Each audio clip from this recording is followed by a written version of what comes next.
Hello friends, आज हम आपके पास लेकर आए हैं कैटरीना कैफ की कहानी। कैटरीना कैफ उन हीरोइन में शामिल है जिनको फिल्म इंडस्ट्री में सबसे अधिक वेतन मिलता है। 16 जुलाई 1983 में हांगकांग में जन्म लेने वाली कैटरीना कैफ के पिता मोहम्मद कैफ मूल रूप से कश्मीरी है। इनकी मां सुजैन ब्रिटेन की एक वकील और सामाजिक कार्यकर्ता थी। कैटरीना के अनुसार इनके माता और पिता का तलाक उसी वक्त हो गया था जब ये बहुत छोटी थी। मां ने ही हम 7 भाई बहनों की परवरिश की।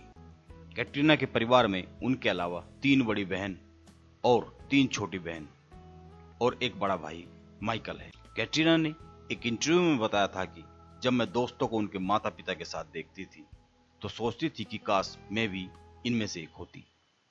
वह कहती हैं, मैंने कभी जिंदगी से शिकायत नहीं की।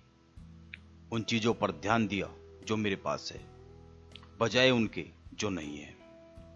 कैटरीना की मां एक सामाजिक कार्यकर्ता थी, जिसकी वजह से उन्हें एक से दूसरे देश में शिफ्ट होते रहना पड़ा।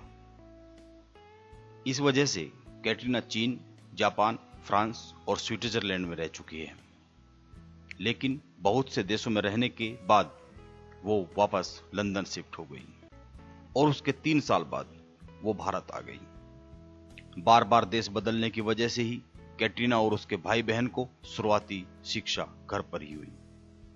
जब कैटरीना 14 साल की थी तभी उसने एक ब्यूटी कॉन्टेस्ट जीता। बेहद खूबसूरत होने की वजह से उन्हें मॉडलिंग के प्रस्ताव आने लगे। कैटरीना उस वक्त हवाई में मां के साथ रहती थी।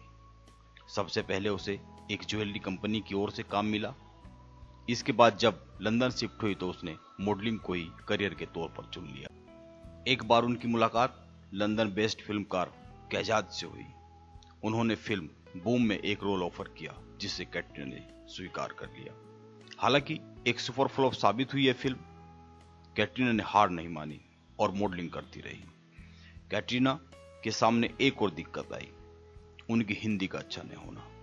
इस वजह से कोई भी फिल्मकार उन्हें फिल्म में रोल देने से डरते थे।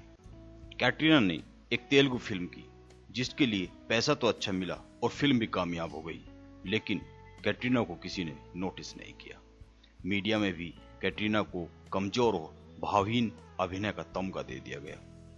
इसी के बाद कैटरीना ने सबसे पहले अपनी हिंदी ठीक करने के बारे में सोचा। उसके बाद कैट ने सरकार और मैंने प्यार क्यों किया जैसी फिल्में की। कैट की गाड़ी पटरी पर आ गई और इसके बाद कई सफल फिल्मों में काम किया। कैटरीना की निजी जिंदगी हमेशा मीडिया के लिए एक गॉसिप रही है। कैटरीना मानती है कि मैं अपनी पर्सनल लाइफ को अपने काम से अलग रखती हूं। कैटरीना का नाम सलमान के साथ जोड़ा गया। इस बारे में 2010 में ब्रेकअप के बाद कैट ने खुलकर कहा कि यह उनका पहला सीरियस अफेयर था। इसके बाद भी सलमान और वो काफी अच्छे दोस्त हैं। कैटरीना ने एक बार कहा था, वो हमेशा मेरे लिए अच्छे दोस्त और गाइड की तरह रहे हैं और मेरे करियर में उनका अहम योगदान है और उनकी हर सलाह मेरे लिए बहुत मायने रखती है और उनका मेरी जिंदगी के ऊपर बहुत गहरा प्रभाव है। कैटरीना का भारत में खुद का कोई घर नहीं है। उसने लंदन में अपने लिए प्रॉपर्टी बनाई है। कैटरीना की मां के द्वारा चलाए गए रिलीफ प्रोजेक्ट इंडिया नाम के ट्रस्ट में भी वह सहयोग देती रहती है। यह संस्था छोटी बच्चियों और कन्या भ्रूण हत्या को रोकने के लिए काम करती है।